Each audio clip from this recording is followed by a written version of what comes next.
ഷിരൂർ ദൌത്യം ഇന്ന് നിർണായക ഘട്ടത്തിലാണ്. മനുഷ്യസമാനമായ അസ്ഥി ലഭിച്ച സ്ഥലം കേന്ദ്രീകരിച്ചായിരിക്കും ഇന്നത്തെ തെരച്ചിൽ. ദൃശ്യങ്ങൾ ഉൾപ്പെടെ ആദ്യം പുറം ലോകത്തേക്ക് ഈ വാർത്ത ഇന്നലെ എത്തിച്ചത് ന്യൂസ് 18 ആണ്. ദൌത്യം ഏകോപിപ്പിക്കാനായി retired major general doctor Indrapal ഷിരൂരിലെത്തും. തെരച്ചിലിന് അനുമതി ലഭിച്ചതോടെ ഈശ്വർ മൽപ്പയും ഇന്ന് മടങ്ങിയെത്തും. അർജുന്റെ ലോറിയുടെ സ്ഥാനം കണ്ടെത്തിയ ഭാഗത്തെ മണ്ണ് ഇന്നത്തോടെ പൂർണ്ണമായും നീക്കം ചെയ്യാൻ കഴിയുമെന്ന പ്രതീക്ഷയിലാണ് ദൌത്യസംഘം. ഡ്രെഡ്ജർ ഉപയോഗിച്ചുള്ള തെരച്ചിലിനൊപ്പം നേവിയുടെയും NDRFന്റെയും SDRFന്റെയും ഈശ്വർ മൽപ്പയുടെയും നേതൃത്വത്തിലായിരിക്കും ഇന്നത്തെ തെരച്ചിൽ. ഷിരൂരിൽ നിന്ന് KV ബൈജു നമുക്കൊപ്പം ചേരുകയാണ്. ബൈജു, വളരെ പ്രധാനപ്പെട്ട രണ്ട് കാര്യങ്ങളിലേക്കാണ് നമ്മൾ ഉറ്റുനോക്കുന്നത്. ഡ്രെഡ്ജർ ഉപയോഗിച്ചുകൊണ്ടുള്ള തെരച്ചിൽ 2 ദിവസം മുമ്പ് ആരംഭിച്ചതാണ്. ഇന്നലെ നമുക്ക് മനുഷ്യ അസ്ഥിക്ക് സമാനമായ ഒരു എല്ലിൻ കഷ്ണം ലഭിച്ചിരുന്നു. അത് മനുഷ്യ അസ്ഥിയാണോ അല്ലയോ എന്നുള്ളത് നമുക്ക് പരിശോധിച്ച് കണ്ടെത്തേണ്ടതുണ്ട്. അതിന്റെ പരിശോധനയ്ക്കായി ലാബിലേക്ക് അയച്ചിട്ടുണ്ട്. അത് മൃഗത്തിൻ്റെതാണോ മനുഷ്യൻ്റേത് തന്നെയാണോ എന്നുള്ളത് ഉടൻ തന്നെ അതിന്റെ വിവരം ലഭിക്കും. അതിനുശേഷം DNA പരിശോധന നടത്തി ഈ ദുരന്തത്തിൽ കാണാതായി നമ്മളിപ്പോൾ തെരച്ചിൽ നടത്തുന്ന അർജുൻ ഉൾപ്പെടെയുള്ള 3 പേരുടേതാണോ എന്നുള്ള സ്ഥിരീകരണത്തിലേക്ക് കടക്കണം. അതിന്റെ ഫലം ഉച്ചയോടുകൂടി അല്ലെങ്കിൽ വൈകിട്ടോടുകൂടി ഉണ്ടാകുമെന്നുള്ള പ്രതീക്ഷയിലാണ് നമ്മൾ നിൽക്കുന്നത്. അതേസമയം തന്നെ ഈ ഡ്രെഡ്ജർ ഉപയോഗിച്ചുള്ള തെരച്ചിലിൽ ലോറിയുടെ കൂടുതൽ ഭാഗങ്ങൾ ലഭിക്കുമോ, ഇന്നലെ ലഭിച്ചതുപോലെയുള്ള അസ്ഥിയുടെ ഭാഗങ്ങൾ ലഭിക്കുമോ എന്നുള്ള ആകാംക്ഷ കൂടിയുണ്ട്. തെരച്ചിൽ ഇന്ന് ആരംഭിച്ചിട്ടില്ലേ?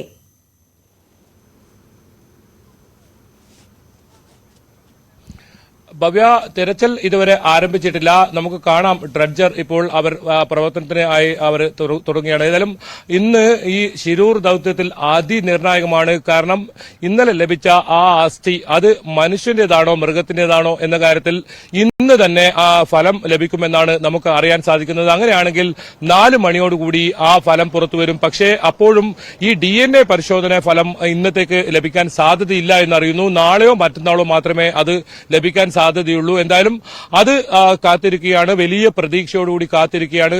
അതിനിടയിലാണ് ഭവ്യ സൂചിപ്പിച്ചതുപോലെ തന്നെ ഡ്രെഡ്ജർ ഉപയോഗിച്ചുകൊണ്ടുള്ള ആ തെരച്ചിൽ അത് ഇന്ന് നിർണായക ഘട്ടത്തിലേക്ക് എത്തുന്നു എന്ന് പറയാൻ കാരണം ഇന്നലെ അസ്ഥി ലഭിച്ച ആ പ്രദേശം കേന്ദ്രീകരിച്ചാണ് ഇന്ന് ഡ്രെഡ്ജർ ഉപയോഗിച്ചുള്ള തെരച്ചിൽ. നമുക്ക് കാണാം ഡ്രെഡ്ജർ ഇന്നലെ നേവി സോണാർ പരിശോധനയിൽ ലോറിയുടെ സാന്നിധ്യം കണ്ടെത്തിയ ആ സ്ഥലത്തല്ല ഉറപ്പിച്ചിട്ടുള്ളത്. അതിന് തൊട്ടു മാറി റിട്ടയർഡ് മേജർ ജനറൽ ഇന്ദ്രപാൽ അദ്ദേഹം മാർക്ക് ചെയ്ത ആ സ്ഥലത്തിൽ നിന്നും ഏതാനും മീറ്റർ മാത്രം അകലെ അവിടെയാണ് ഇപ്പോൾ ഈ ഡ്രെഡ്ജർ ഉറപ്പിച്ചു വെച്ചിട്ടുള്ളത്. നിലവിൽ ആ ഡ്രെഡ്ജർ ഉപയോഗിച്ച് അവിടെയുള്ള മണ്ണുകളൊക്കെ മാറ്റി അത് മുന്നോട്ട് പോയി ഈ CP4ലേക്ക് എത്താനുള്ള ശ്രമമാണ് നടത്തുന്നതെന്നാണ് നമുക്ക് മനസ്സിലാക്കാൻ സാധിക്കുന്നത്. ഏതായാലും ഡ്രെഡ്ജർ പ്രവർത്തിക്കാനുള്ള ആ ഒരുക്കങ്ങളാണ് ഇപ്പോൾ നടക്കുന്നത്. ദൃശ്യങ്ങളിൽ കാണാം അതിന്റെ അരികിലേക്ക് ഒരു വെള്ളത്തിൽ ഒരാൾ പോകുന്നത് കാണാം. അതുപോലെ തന്നെ അതിന് പ്രവർത്തിപ്പിക്കേണ്ട ജനറേറ്റർ അങ്ങോട്ടേക്ക് എത്തിക്കുന്നതും കാണാം. അല്പസമയത്തിനകം തന്നെ ഡ്രെഡ്ജർ പ്രവർത്തിച്ചു തുടങ്ങും.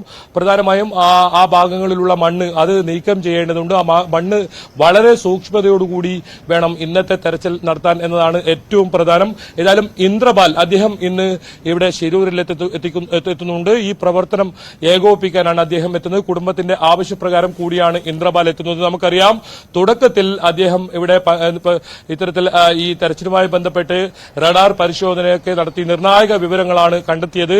ആ ലോറിയുടെ സാന്നിധ്യം വലിയ ലോഹഭാഗം കണ്ടെത്തിയ ആ പ്രദേശത്തിന് സമീപത്തു നിന്നാണ് ഇപ്പോൾ ഇത്തരത്തിലുള്ള ഒരു അസ്ഥി കിട്ടിയത്. എന്തായാലും ആ അർജുന്റെ ലോറിക്ക് സമീപം തന്നെ ഇത്തരത്തിൽ അസ്ഥി കിട്ടിയത് കൊണ്ട് തന്നെ അത് ഒരു പക്ഷേ അർജുന്റേതാകുമോ എന്ന ചോദ്യമാണ് ഇപ്പോൾ ഉയരുന്നത്.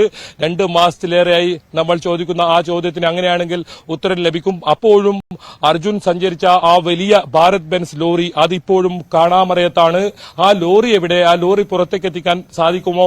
അതിനുള്ള ഉത്തരം ഇനി തേടേണ്ടതുണ്ട്. ഏതായാലും ആ ഒരു ശ്രമത്തിലാണ് ഇപ്പോൾ ദൌത്യ സംഘമുള്ളത്. ഭവ്യ സൂചിപ്പിച്ചതുപോലെ തന്നെ NDRFും SDRFും ഒക്കെ ഇന്ന് തെരച്ചിലുണ്ട്. സംയുക്ത തെരച്ചിലാണ്. നേവിയും എത്തുമെന്ന് ഇന്നലെ കാർവാർ MLA വ്യക്തമാക്കിയിട്ടുണ്ട്. കലക്ടർ 10 മണിയോടുകൂടി എത്തും.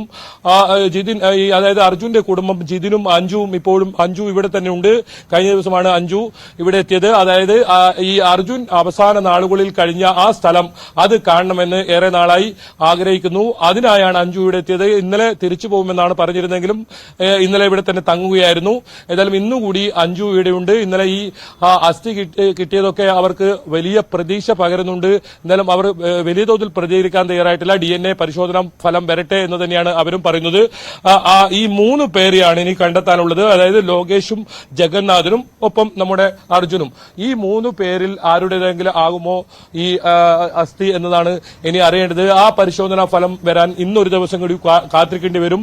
പക്ഷേ അതിനുമപ്പുറം ഇന്നത്തെ തെരച്ചിൽ ഭവ്യ സൂചിപ്പിച്ചതുപോലെ രണ്ടാമതായി ഏറ്റവും നിർണായകമാകുക എന്തെങ്കിലും വസ്തുക്കൾ ഇത്തരത്തിൽ ലഭിക്കുമോ എന്നത് തന്നെയാണ്. ഒരു പക്ഷേ അർജുന്റെ ആ ലോറിക്കരികിലേക്ക് എത്താൻ സാധിക്കുമോ, അതിനുള്ള ശ്രമമാണ് ദൌത്യ സംഘം നടത്തുന്നത്. ഇപ്പോൾ ഡ്രഡ്ജറിൽ നിന്നും ആ CP4ലേക്കുള്ള ദൂരം നമുക്കത് തത്സമയം തന്നെ കാണാം. ഇപ്പോൾ ക്യാമറ പാൻ ചെയ്യുന്ന ആ ഭാഗം ഇത്ര മാത്രമേ ഇനി CP4യുമായുള്ള ആ 4ാമത്തെ പോയിന്റുമായുള്ള ദൂരമുള്ളൂ. ആ മൺകൂന കാണുന്ന സ്ഥലമാണ്. അവിടെയാണ് ലോറി, ആ വലിയ ലോറിയുടെ സാന്നിധ്യം ഇന്ദ്രപാൽ അദ്ദേഹം കണ്ടെത്തിയ സ്ഥലം. അതിന് അരികിലായി തന്നെയാണ് ഇപ്പോൾ ഇത്തരത്തിലുള്ള ഒരു അസ്ഥി ലഭിച്ചത് എന്നുകൊണ്ട് തന്നെ അത് അർജുന്റേതാകുമോ എന്ന ഒരു പ്രതീക്ഷയുണ്ട്. എന്തായാലും 3 പേരും നമുക്ക് പ്രിയപ്പെട്ടവരാണ്. 3 പേരുടെയും കുറിച്ച് അവർക്ക് എന്ത് സംഭവിച്ചു എന്ന വിവരം അറിയേണ്ടതുണ്ട്. എന്തായാലും ആ വിവരങ്ങളൊക്കെ ഇന്ന് അറിയാം എന്ന ഒരു പ്രതീക്ഷ. ബൈജു സൂചിപ്പിച്ചതുപോലെ തന്നെ അർജുനൊപ്പം തന്നെ അത്രത്തോളം അറിയാൻ ആഗ്രഹമുണ്ട്. ആ ദുരന്തത്തിൽ കാണാതായ മറ്റ് 2 പേരെ, കന്നഡ സ്വദേശികളായ അവരെ കുറിച്ചുകൂടി, അവരുടെ കുടുംബവും അവിടെ തന്നെ ഉണ്ട്. ഈ അന്വേഷണം നിരീക്ഷിച്ചുകൊണ്ട് അവരുടെ നഷ്ടപ്പെട്ട ഉറ്റവരെ കാത്ത് അവിടെ ഉണ്ട് എന്നുള്ളതാണ് നമ്മൾ മനസ്സിലാക്കുന്നത്. എന്തായാലും ഇടവേളകളില്ലാതെ ഡ്രഡ്ജർ ഇന്നും പ്രവർത്തിക്കും എന്നുള്ളതാണ് മനസ്സിലാക്കുന്നത്. ഇന്നലെ നമ്മൾ ബൈജു കണ്ടു ഇടയ്ക്ക് മഴ അലോസരപ്പെടുത്തുന്നത്. ഇന്നത്തെ കാലാവസ്ഥ എങ്ങനെയുണ്ട് അവിടെ?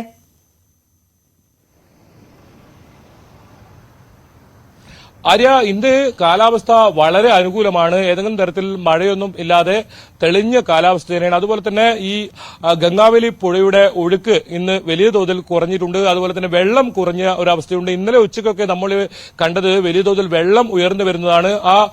ആ ദൃശ്യങ്ങളിൽ കാണുന്ന ആ കുന്നൊക്കെ, ആ ചെറിയ ചെറിയ മൺകൂരകളൊക്കെ കാണാത്ത രീതിയിലായിരുന്നു ഇന്നലെ ഉച്ചയ്ക്കെങ്കിൽ ഇന്ന് നമുക്ക് കാണാം. ആ ഒരുപാട് കല്ലും മണ്ണുമൊക്കെ കിടക്കുന്ന ആ സ്ഥലം, ആ സ്ഥലത്താണ് കൃത്യമായി ഈ റഡാർ പരിശോധനയിൽ വലിയ ലോറിയുള്ള ആ ഭാഗം.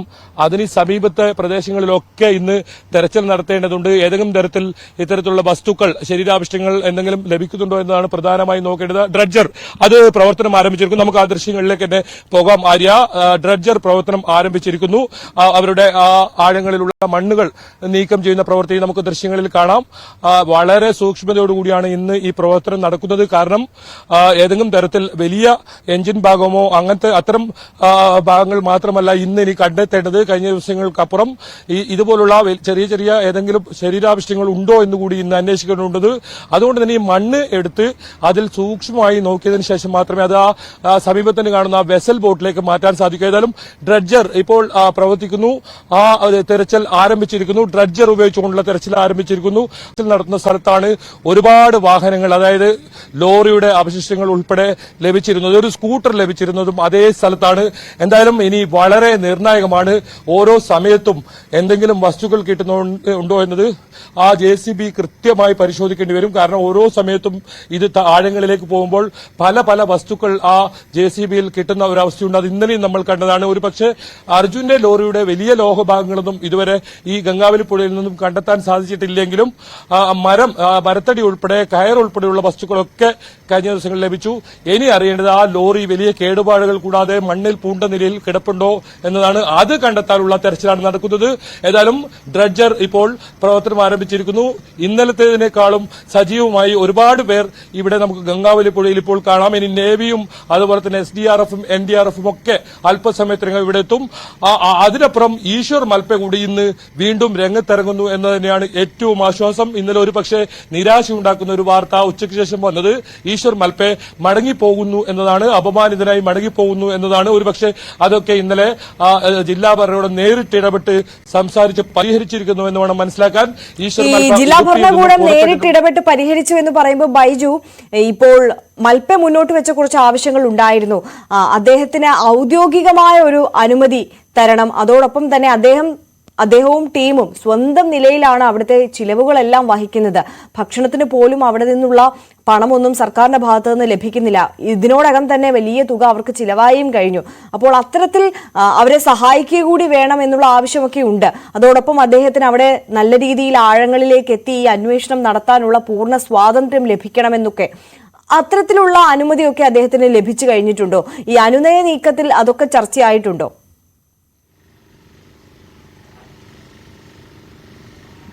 ആര്യ, ഈ മൽപെ പ്രധാനമായും പറഞ്ഞത് സ്വതന്ത്രമായി തെരച്ചിൽ നടത്താനുള്ള അനുമതി ഔദ്യോഗികമായി നൽകിയാൽ മാത്രം മതി. തനിക്ക് ഏതെങ്കിലും തരത്തിൽ ഇതിന് പണമോ മറ്റോ വേണ്ട. കാരണം സൗജന്യമായാണ് താൻ ഇവിടെ ഈ തെരച്ചിൽ നടത്തുന്നത്. പക്ഷേ അതിന് തടസ്സമുണ്ടാക്കുന്ന രീതിയിൽ പല തവണയും ഇറങ്ങാൻ അനുവദിക്കാതിരിക്കുകയും ഇറങ്ങിയാൽ കേസെടുക്കുമെന്നൊക്കെ ഭീഷണിപ്പെടുത്തുന്ന രീതിയിലേക്കുള്ള വരെ കാര്യങ്ങൾ കഴിഞ്ഞ ദിവസങ്ങളൊക്കെ ഉണ്ടായിരുന്നു.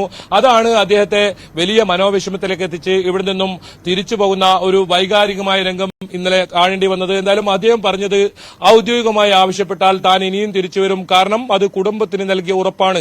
ആ 3 കുടുംബങ്ങൾക്ക് നൽകിയ ഉറപ്പ് പാലിക്കാനായി താൻ തിരച്ചിൽ നടത്തും. പക്ഷേ അത് ഏതെങ്കിലും തരത്തിൽ ഈ മാൽപെ ഒറ്റയ്ക്ക് നടത്തുന്ന തിരച്ചിൽ അദ്ദേഹത്തിന്റെ ജീവന് അപകടമുണ്ടാകും. അത്തരത്തിൽ തിരച്ചിൽ നടത്താൻ കഴിയില്ല എന്ന് പറഞ്ഞ കാരണത്താലാണ് അദ്ദേഹത്തെ മടക്കുന്ന ഒരു സാഹചര്യം ഉണ്ടായത്. ഏതായാലും അത് ഇന്നലെ MLA കാർവാർ MLA സതീഷ് സെയിൽ ഇടപെട്ട് ജില്ലാ ഭരണകൂടവുമായി സംസാരിച്ച് അതിനൊരു തീരുമാനം എത്തിയിരിക്കുന്നതാണ് നമുക്ക് മനസ്സിലാക്കാൻ സാധിക്കുന്നത്. ഔദ്യോഗികമായി അദ്ദേഹത്തിന് കത്ത് നൽകി ഇത്തരത്തിൽ തെരച്ചിലിൽ പങ്കാളിയാക്കാനാണ് തീരുമാനം. എന്തായാലും ഈ ലോറി കണ്ടെത്തുന്ന ഒരു സാഹചര്യം ഉണ്ടായാൽ പിന്നീട് മാൽപയുടെ ആ ഒരു സാന്നിധ്യം വളരെ പ്രധാനമാണ്. കാരണം അദ്ദേഹത്തെ ഉപയോഗിച്ച് വേണം ഈ ആഴങ്ങളിൽ ഈ ലോറി ബെൽറ്റ് ഹുക്കൊക്കെ വിട്ട് അത് മുകളിലേക്ക് ഉയർത്താൻ. അത് മാൽപയുടെ സേവനമില്ലാതെ അത്തരത്തിലൊരു തെരച്ചിൽ നടക്കില്ല. അതുകൊണ്ട് തന്നെയാണ് മാൽപെ ആ ഘട്ടത്തിൽ പ്രധാനമായും വേണമെന്ന് പറയുന്നത്. പക്ഷേ കഴിഞ്ഞ സമയങ്ങളിൽ ഉണ്ടായ ഒരു പ്രശ്നം, ആദ്യ ദിവസം ഡ്രഡ്ജർ ഉപയോഗിച്ചുകൊണ്ട് നടക്കുന്ന തെരച്ചിലിനിടയിൽ മാൽപയുടെ തെരച്ചിൽ കൂടി ഉണ്ടായപ്പോൾ ആ ഡ്രഡ്ജർ നിർത്തിവെക്കുകയും, കാരണം ഈ മണ്ണ് കോരുന്ന സമയത്ത് ഇതിൽ നിന്നും വലിയ തോതിൽ ചെളിയും മാലിന്യമൊക്കെ പുറത്തേക്ക് വരുമ്പോൾ അത് മാൽപയ്ക്ക് ആഴങ്ങളിലെത്തി തെരച്ചിൽ നടത്തുന്നതിന് വിസിബിലിറ്റി പ്രശ്നമുണ്ട്, കാഴ്ച പ്രശ്നമുണ്ട് എന്നാണ് പറഞ്ഞത്. അങ്ങനെ നിർത്തിവെക്കുന്ന ഒരു ഘട്ടം വന്നപ്പോഴാണ് കുടുംബം ഇടപെട്ടത്. ഡ്രഡ്ജർ നിർത്തിവെക്കാതെ തുടർച്ചയായി പ്രവർത്തിച്ച് അവർ നൽകിയിരിക്കുന്ന ആ സമയം അനുസരിച്ച് പ്രവർത്തിച്ച് ഇത്തരത്തിൽ തെരച്ചിൽ തുടരണം. അതോടൊപ്പം ഒരു ഭാഗത്ത് ഈശ്വർ മാൽപയും തെരച്ചിൽ വേണമെന്ന് തന്നെയായിരുന്നു കുടുംബം ആവശ്യപ്പെട്ടിരുന്നത്. എന്തായാലും ആ രീതിയിലുള്ള ഒരു തെരച്ചിൽ തന്നെയാണ് ഇപ്പോൾ നടക്കുന്നത്. ഇന്ദ്രപാൽ ഉൾപ്പെടെയുള്ള സംഘം അല്പസമയത്തിനകം എത്തും. എന്തായാലും ഇന്ന് പ്രാദേശികമായ ആളുകളെ കൂടി നമുക്ക് ഇന്ന് കാണാൻ സാധിക്കുന്നു എന്നാണ് ഇതിന്റെ ഏറ്റവും പ്രത്യേകത. നമുക്ക് ഇപ്പോൾ ദൃശ്യങ്ങളിൽ കാണാം. ഇത് NDRFന്റെയോ SDRFന്റെ സംഘങ്ങളൊന്നുമല്ല, പ്രാദേശികമായ സംഘങ്ങളൊക്കെ ഇന്ന് ഇവിടെ ഈ പുഴയിൽ 2 വള്ളങ്ങളിലായി നമുക്ക് കാണാം. അവരും ഈ തെരച്ചിലിന് പങ്കാളികളാവുന്നുണ്ടോ എന്ന് നമുക്ക് സംശയമുണ്ട്. എന്തായാലും ഈ ഇത്തരത്തിൽ അസ്ഥി കിട്ടിയത് കൊണ്ട് തന്നെ ഇന്ന് സൂക്ഷ്മതയോടുകൂടിയുള്ള വലിയ തെരച്ചിൽ നടത്തേണ്ടി വരും. മറ്റേതെങ്കിലും ഭാഗങ്ങളിൽ നിന്ന് ഇത്തരത്തിൽ അസ്ഥിയോ മറ്റോ അവശിഷ്ടങ്ങൾ എന്തെങ്കിലും മനുഷ്യാവശിഷ്ടങ്ങൾ എന്തെങ്കിലും ലഭിക്കുന്നുണ്ടോ എന്ന് തിരയേണ്ടി വരും. എന്തായാലും വലിയ പ്രതീക്ഷയുണ്ട്.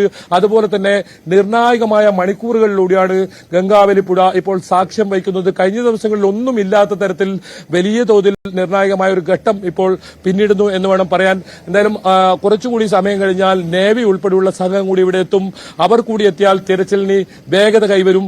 അപ്പം ഈശ്വർ മാൽപ കൂടെ എത്തുന്നതോടുകൂടി അത് പൂർണ്ണതയിലേക്ക് എത്തും. ഇനി ഇന്ദ്രപാൽ എത്തിയാൽ അദ്ദേഹം ഇതിന് മറ്റ് നിർദ്ദേശങ്ങൾ നൽകും, മറ്റ് ഇവിടങ്ങളിൽ ഏതൊക്കെ രീതിയിൽ തെരച്ചിൽ നടത്തണമെന്ന് സംബന്ധിച്ച്. ഏതായാലും ഡ്രഡ്ജർ ഇപ്പോൾ ഇന്നലെ അസ്ഥി കിട്ടിയ ഭാഗങ്ങളിൽ തന്നെ കേന്ദ്രീകരിച്ച് തെരച്ചിൽ നടത്താനാണ് തീരുമാനം നമുക്ക് മനസ്സിലാകുന്നു. ആ തെരച്ചിൽ ഇപ്പോൾ ആരംഭിച്ചിരിക്കുന്നു.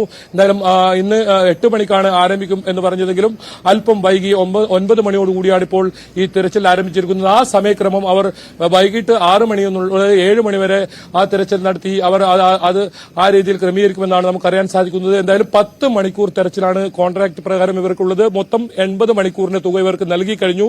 ഇന്ന് വൈകിട്ടോടുകൂടി ഇവർക്കുള്ള കരാർ തുകയുമായി ബന്ധപ്പെട്ട കാര്യങ്ങൾ പൂർത്തിയാകും. പക്ഷേ അത് പിന്നീട് 12 ദിവസം വരെ വേണമെങ്കിൽ നീട്ടി നൽകും. ആ രീതിയിലുള്ള ഒരു പ്രതികരണം തന്നെയാണ് കാർവാർ MLA ഉൾപ്പെടെ വ്യക്തമാക്കിയത്. ഏതായാലും അല്പസമയത്തിന് മുമ്പ് അകം തന്നെ ജില്ലാ കളക്ടർ ലക്ഷ്മി പ്രിയയും SP ഉൾപ്പെടെയുള്ള സംഘവും ഇവിടെ എത്തുന്നുണ്ട്. എന്തായാലും തിരച്ചിൽ ഊർജിതമായി ഇപ്പോൾ നടക്കുന്നുണ്ട്. ഇന്ന് വളരെ നിർണായകമായ ഒരു ഘട്ടം എന്ന് തന്നെ പറയേണ്ടിയും വരും. ആര്യ, തീർച്ചയായും ബൈജു സൂചിപ്പിച്ചതുപോലെ തന്നെ ശിരൂർ ദൌത്യത്തിലെ ഏറെ നിർണായകമായ ദിവസം തന്നെയാണ് ഇന്ന്. നേരത്തെ സൂചിപ്പിച്ചതുപോലെ തന്നെ ഈ ഡ്രഡ്ജർ ഉപയോഗിച്ചുള്ള തെരച്ചിൽ നേരത്തെ ഇന്നലെ അസ്ഥിയുടെ ഭാഗം ലഭിച്ച സ്ഥലത്ത് പ്രധാനമായും കേന്ദ്രീകരിച്ചുകൊണ്ട് നേരത്തെ സോണാർ പരിശോധനയിലൂടെ നമ്മൾ പോയിന്റ് ചെയ്തിരുന്ന CP4 എന്നുള്ള സ്ഥലത്ത് അവിടെ അർജുന്റെ ലോറി ഉണ്ട് എന്നുള്ള സൂചനയാണ് ഉള്ളത്. ആ സ്ഥലം കേന്ദ്രീകരിച്ചുള്ള പരിശോധനയാണ് ഇപ്പോൾ പുരോഗമിച്ചുകൊണ്ടിരിക്കുന്നത്. നേവിയുടെയും NDRFന്റെയും SDRFന്റെയും ഒക്കെ സംഘങ്ങളും ഒപ്പം ഈശ്വർ മൽപ്പയും സംഘവും ഒക്കെ അവിടെ ഈ ഡ്രഡ്ജർ പരിശോധനയ്ക്കൊപ്പം തന്നെ അവിടെ പരിശോധന നടത്തുന്നുണ്ട്. ഇന്ന് ഈ വിഷയത്തിൽ ഒരു പ്രധാനപ്പെട്ട സൂചനയിലേക്ക് തുമ്പിലേക്കൊക്കെ എത്താൻ കഴിയണമെന്നുള്ള ഒരു പ്രതീക്ഷയിലാണ് അവർ ഊർജ്ജസ്വലമായി അവിടെ തെരച്ചിൽ നടത്തിക്കൊണ്ടിരിക്കുന്നത്. ബൈജു, ഒരു കാര്യം, അതായത് നമുക്കറിയാം കഴിഞ്ഞ ദിവസങ്ങളിലൊക്കെ ഈ മറ്റ് ലോറികളുടെ അവശിഷ്ടങ്ങളൊക്കെ നമുക്ക് അവിടെ നിന്ന് ലഭിച്ചിരുന്നു. പക്ഷേ ഈ ഒരു ഘട്ടത്തിലും അർജുൻ ഓടിച്ചിരുന്ന ലോറിയുടെ ഒരു ലോഹഭാഗങ്ങളും കിട്ടിയില്ല. തടിക്കഷ്ണങ്ങളും കയറുകളും മാത്രമാണ് ലഭിച്ചിരുന്നത്. അതുകൊണ്ട് തന്നെ ഈ മനാഫ് ലോറി ഉടമയൊക്കെ വിശ്വസിക്കുന്നത് പോലെ തന്നെ അർജുന്റെ ലോറി ഇത്തരത്തിൽ ചിന്നിച്ചിതറി പോയിട്ടില്ല. ഇപ്പോഴും ഒരുപക്ഷെ ക്യാബിനും ബോഡിയുമായിട്ടൊന്നും വേർപെട്ട് പോയിട്ടുണ്ടാവില്ല. അതുകൊണ്ടാണ് ഒരു ലോഹഭാഗങ്ങൾ പോലും കിട്ടാത്തത് എന്നുള്ളതാണ് അവരുടെ വിശ്വാസം. ആ വിശ്വാസത്തിലേക്ക് ഒരുപക്ഷെ നമുക്കും ഈ ഘട്ടത്തിൽ എത്തേണ്ടിയിരിക്കുന്നു എന്ന് തോന്നുന്നു. കാരണം ഇത്രയും ദിവസം നമ്മൾ തെരച്ചിൽ നടത്തുന്നു, മറ്റു പല വാഹനങ്ങളുടെയും അവശിഷ്ടങ്ങൾ കിട്ടിയിട്ടും അർജുന്റെ ലോറിയുടെ ഭാഗങ്ങൾ എന്തുകൊണ്ട് കിട്ടുന്നില്ല എന്നുള്ള ചോദ്യത്തിന് നമ്മൾ ഇത്തരത്തിൽ അനുമാനിക്കേണ്ടിയിരിക്കുന്നു എന്നുകൂടി തോന്നുന്നു, അല്ലേ ബൈജു?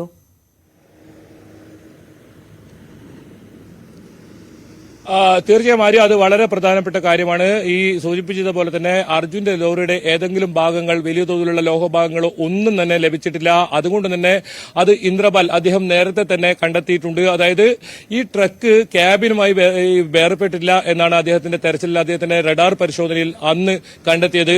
അതുകൊണ്ട് തന്നെ അത് ആ രീതിയിൽ മണ്ണിനടിയിൽ വലിയ തോതിൽ ചെളിയും മാലിന്യവും ആ ലോറിക്ക് മുകളിലുണ്ട്. ആ ഒരു സാഹചര്യത്തിലാണ് ഡ്രഡ്ജർ ഇത്രയും വലിയൊരു തുക 1 കോടിയോളം രൂപ ചെലവഴിച്ച് വാടക നൽകി ഈ ഡ്രഡ്ജർ കൊണ്ടുവരാൻ ഇടയാക്കിയതും. എന്നാൽ നമുക്ക് ഏറ്റവും പുതുതായി നൽകാൻ കഴിയുന്ന ഒരു വിവരം, നമുക്കിപ്പോൾ ദൃശ്യങ്ങളിലേക്ക് പോകാം. ആ ദൃശ്യങ്ങളിൽ കാണുന്നത് മുങ്ങൽ വിദഗ്ധരുടെ ആ ഒരു പ്രവർത്തനം ആഴങ്ങളിലേക്ക് എത്തി പരിശോധന ഇപ്പോൾ ആരംഭിച്ചിരിക്കുന്നു. അത് ഡ്രഡ്ജർ കമ്പനിയുടെ മുങ്ങൽ വിദഗ്ധരാണ്. അവർ അവരുടെ ദൌത്യം ആരംഭിച്ചിരിക്കുന്നു. ഏതായാലും ഇന്നലെ ഈ അസ്ഥി കിട്ടിയത് കൊണ്ട് തന്നെ ഏതെങ്കിലും കൂടുതൽ ഭാഗങ്ങളുണ്ടോ എന്ന് അറിയാൻ ഇപ്പോൾ മുങ്ങൽ വിദഗ്ധർ ആഴങ്ങളിലേക്ക് ഇറങ്ങിയിട്ടുണ്ട്. ഇനി വളരെ നിർണായകമായ ഓരോ നിമിഷമാണ് ഇനി ഉണ്ടാകുന്നത്. ഇനി എന്ത് വസ്തുക്കളൊക്കെ ലഭിക്കും, അതൊക്കെ ഇനി വലിയ പ്രതീക്ഷയോടെ കാത്തിരിക്കുന്ന ഒരു മുഹൂർത്തം തന്നെയാണ്. എന്തായാലും ഇപ്പോൾ മുങ്ങൽ വിദഗ്ധർ ഒരു ഭാഗത്ത് ഇത്തരത്തിൽ ആഴങ്ങളിലെത്തി പരിശോധന നടത്തുമ്പോൾ ഡ്രഡ്ജർ അതിന്റെ പ്രവർത്തനം, മണ്ണ് നീക്കിയുള്ള പ്രവർത്തനം ഒരു ഭാഗത്ത് നടക്കുന്നു. എന്തായാലും വളരെ വളരെ നിർണായകം എന്ന് തന്നെ പറയേണ്ടി വരും. ഇന്നലെ ലഭിച്ച ആ സൂചന, അത് വളരെ ഈ 3-ാം ദിനം, ഈ തെരച്ചിലിന്റെ 3-ാം ദൌത്യം ആരംഭിച്ചത് മുതൽ 3-ാം ദിനത്തിൽ അത് വലിയ പ്രതീക്ഷയും ഊർജ്ജവും പകരുന്നുണ്ട്. എന്തായാലും ഓരോ നിമിഷവും നമ്മൾ ആകാംക്ഷയോടെ ആ JCBയുടെ, ആ ഡ്രഡ്ജറിന്റെ JCBയുടെ യന്ത്രഭാഗം മുകളിൽ വരുമ്പോൾ അതിൽ എന്തെങ്കിലും വസ്തുക്കൾ ഉണ്ടോ എന്നത് നോക്കി നിൽക്കുന്ന ഒരു സാഹചര്യമാണ്. പല വസ്തുക്കളായി ആ സമയത്ത് ലഭിക്കുന്ന ഒക്കെ സാഹചര്യം ഇന്നലെയും നമ്മൾ കണ്ടു. നമുക്ക് ഇപ്പോൾ കാണാം ആ ഡ്രഡ്ജർ ഉപയോഗിച്ച് അവിടെയുള്ള തടിക്കഷ്ണങ്ങൾ, അവിടെ വലിയ തോതിൽ ആ ആൽ ഉൾപ്പെടെയുള്ള ഭാഗങ്ങൾ അവിടെ വീണും പോയിട്ടുണ്ട്, അവിടത്തേക്ക് ഇതായിട്ടുണ്ട്. പക്ഷെ ഒരു മരമാണെന്ന് തോന്നുന്നു. ആ മരം വലിച്ചു കയറ്റുന്നതാണ് നമുക്ക് ദൃശ്യങ്ങളിൽ നിന്ന് ഇപ്പോൾ തത്സമയം കാണാൻ സാധിക്കുന്നത്. അതിന് ഡ്രഡ്ജറിൽ തന്നെ, ഈ ടഗ് ബോട്ടിൽ തന്നെ ഒരു ക്രെയിൻ സംവിധാനം കൂടി ഉണ്ട്. ആ ക്രെയിൻ സംവിധാനം പ്രവർത്തിപ്പിച്ച് ആ മരങ്ങളൊക്കെ അവിടുന്ന് മാറ്റുകയാണ്.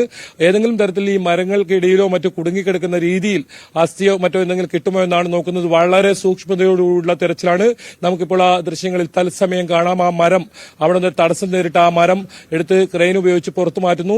ആ രീതിയിലാണ് ഇവിടെ തെരച്ചിൽ നടക്കുന്നത്. അതിൽ എന്തെങ്കിലും വസ്തുക്കൾ ഏതെങ്കിലും ഒരു സമയത്ത് ഈ യന്ത്രഭാഗത്ത് കുരുങ്ങുന്ന ഒരു സാഹചര്യം ഉണ്ടായിരുന്നു. ഇന്നലെ ഒരു എഞ്ചിൻ തന്നെ അത്തരത്തിൽ കുരുങ്ങി മുകളിലേക്ക് വരുന്ന സാഹചര്യം ഉണ്ടായിരുന്നു. നമ്മളൊക്കെ പ്രതീക്ഷിച്ചത് അർജുന്റെ വാഹനത്തിന്റെ ആണെന്നാണ്. പക്ഷേ അത് പിന്നീട് മുകളിലേക്ക് എത്തുമ്പോൾ അത് മറ്റൊരു വാഹനത്തിന്റെയാണെന്ന് സ്ഥിരീകരണം വരികയായിരുന്നു. എന്തായാലും ആര്യ സൂചിപ്പിച്ചതുപോലെ തന്നെ വളരെ പ്രധാനപ്പെട്ട കാര്യം, അർജുന്റെ വണ്ടി വലിയ തോതിൽ കേടുപാട് സംഭവിച്ചിട്ടുണ്ടെങ്കിൽ അതിന് ഏതെങ്കിലും ഭാഗങ്ങളൊക്കെ ലഭിക്കേണ്ടതാണ്. പക്ഷേ ഇതുവരെ അത്തരത്തിൽ ഒരു ഭാഗങ്ങളും ലഭിച്ചിട്ടില്ല എന്നത് തന്നെയാണ് ആ കുടുംബവും ആ പ്രതീക്ഷ വെച്ചു പുലർത്തുന്നത്. ലോറി ഈ പുഴയടിയിൽ ഇന്ദ്രപാൽ അദ്ദേഹം കണ്ടെത്തിയ ആ സ്ഥലത്ത് വലിയ തോതിൽ ആഴങ്ങളിലേക്ക് പൂണ്ടുപോയി മണ്ണും ചെളിയും ഒക്കെ നിറഞ്ഞ് അങ്ങനെ തന്നെ കിടക്കുന്നുണ്ടാകുമെന്ന ഒരു പ്രതീക്ഷയാണ് അവർക്കുള്ളത്. വലിയ തോതിൽ കേടുപാട് സംഭവിച്ചിട്ടുണ്ടാകാൻ സാധ്യതയില്ല. അതിൽ വലിയ തടിക്കഷ്ണങ്ങളുണ്ട്. ഒരു പക്ഷേ ഈ മണ്ണിടിച്ചിലിന്റെ വലിയ ആഘാതം ആ തടിക്കഷ്ണം കൂടി ഏറ്റുവാങ്ങിയിട്ടുണ്ടാവും. എന്തായാലും ആ ടാങ്കർ ലോറി അപകടത്തിൽപ്പെടുമ്പോൾ ഒരു ഉഗ്രസ്ഫോടനം ഉണ്ടായതായ ഒരു സൂചനയൊക്കെ ലഭിക്കുന്ന സ്ഥലമാണിപ്പോൾ ഇത്. അവിടുന്ന് പല പല വസ്തുക്കളാണ് ഇത്തരത്തിൽ തെരച്ചിൽ നടത്തുമ്പോൾ പുറത്തേക്ക് വരുന്നത്. അത് കഴിഞ്ഞ ദിവസവും കണ്ടതാണ്. ചിന്നിച്ചിതറിയ നിലയിലായിരുന്നു ഒരു വാഹനത്തിന്റെ, ഒരു ലോറിയുടെ ക്യാബിൻ. അതിലൊരു സ്റ്റിയറിംഗ് കോട്ടിംഗ് മാത്രമായിരുന്നു. 2 ടയറുകൾ വേർപെട്ട നിലയിലും ഇത്രയും വസ്തുക്കൾ ലഭിച്ച ഒരു സ്ഥലമാണത്. അതിനു പുറമെ ഇന്നലെ ഒരു സ്കൂട്ടറും ലഭിച്ച ഒരു സ്ഥലമാണ്. എന്തായാലും ഓരോ നിമിഷവും നിർണായകമാണ്. ആ JCBയുടെ യന്ത്രക്കൈ അത് കണ്ണുന്നിട്ട് ഏത് വസ്തുവിലാണ് ഉയരുന്നതെന്ന് നോക്കി നിൽക്കുന്ന ഒരു സാഹചര്യം തന്നെയാണ് ഇപ്പോൾ ശിരൂരിലുള്ളത്. വലിയ തോതിലുള്ള ഉദ്യോഗസ്ഥ സംഘവും ഏതാനും 10 മണിയോടുകൂടി ഇവിടെ എത്തും എന്ന് അറിയിച്ചിട്ടുണ്ട്. എന്നാലും പ്രതീക്ഷയോടെ ഇപ്പോൾ ഇവിടെ കാത്തിരിക്കുകയാണ്. കുടുംബവും അർജുന്റെ കുടുംബവും ഇവിടെ എത്തുന്നുണ്ട്. ആര്യ, തീർച്ചയായും KV ബൈജു ആണ് ശിരൂരിൽ നിന്ന് തത്സമയ വിവരങ്ങൾ നൽകുന്നത്.